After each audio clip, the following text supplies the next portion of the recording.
আজ আমরা জানব বদরের যুদ্ধের সেই মহান ইতিহাস, যে যুদ্ধ ইসলামের ইতিহাসে এক বিশেষ জায়গা দখল করে আছে। এই যুদ্ধ শুধু মুসলিমদের প্রথম বিজয়ের প্রতীক নয়, বরং এটি সাহসিকতা, ঈমান এবং ত্যাগের এক অমর নিদর্শন। বদরের যুদ্ধ সংঘটিত হয়েছিল ৬২৪ খ্রিস্টাব্দে রমজান মাসের ১৭ তারিখে। সেই সময়ে মুসলিমদের অবস্থান ছিল দুর্বল এবং তাদের সংখ্যা ছিল খুব কম, তবুও আল্লাহর ওপর অগাধ বিশ্বাস আর নবী সাল্লাল্লাহু আলাইহি ওয়াসাল্লাম এর নেতৃত্বে তারা এক অসাধারণ বিজয় অর্জন করেন। ইসলামের প্রাথমিক সময়ে মহানবী সাল্লাল্লাহু আলাইহি ওয়াসাল্লাম এবং তার সাহাবীরা মক্কায় নানা ধরনের নির্যাতনের শিকার হয়েছিলেন। তাদের ওপর নিষ্ঠুর নির্যাতন চালানো হয়েছিল, এমনকি তাদেরকে হত্যার হুমকিও দেওয়া হয়েছিল। সেই কারণে মুসলিমরা মদিনায় হিজরত করতে বাধ্য হন। কিন্তু হিজরতের পরেও মক্কার কুরাইশরা মুসলিমদের উপর ক্রমাগত আক্রমণের পরিকল্পনা করছিল। তারা মুসলিমদের সম্পদ লুট করত এবং তাদেরকে ধ্বংস করতে নানা রকম ষড়যন্ত্রে লিপ্ত ছিল। এর ফলে মুসলিমদের জন্য এক গুরুত্বপূর্ণ যুদ্ধের প্রয়োজনীয়তা দেখা দেয়। বদরের যুদ্ধের দিন মহানবী সাল্লাল্লাহু আলাইহি ওয়াসাল্লাম এর নির্দেশে মুসলিম বাহিনী তাদের অবস্থান নেয়।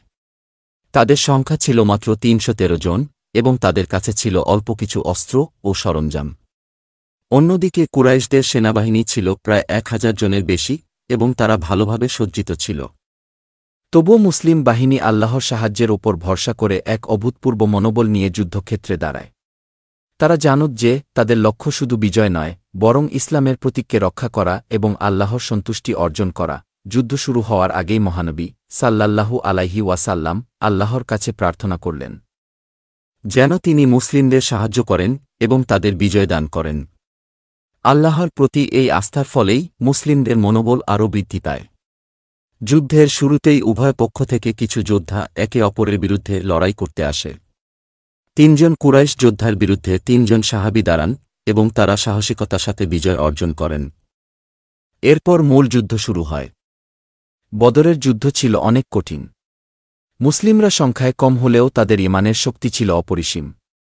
তারা জানত যে তাদের একমাত্র লক্ষ্য আল্লাহর সন্তুষ্টি অর্জন করা। মহানবী সাল্লাল্লাহু আলাইহি ওয়াসাল্লাম তার সাহাবীদের প্রতি উৎসাহ ও সহানুভূতির বার্তা দিতে থাকেন।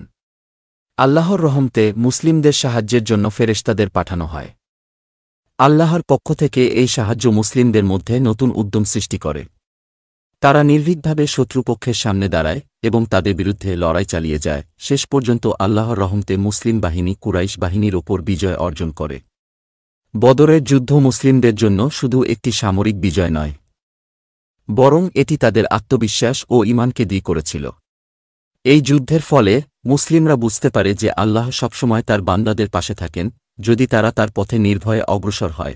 বদরের যুদ্ধ আমাদের শেখায় যে কঠিন পরিস্থিতিতেও আল্লাহর ওপর পূর্ণ বিশ্বাস রাখলে এবং নিজেদের সামর্থ্য দিয়ে চেষ্টা করলে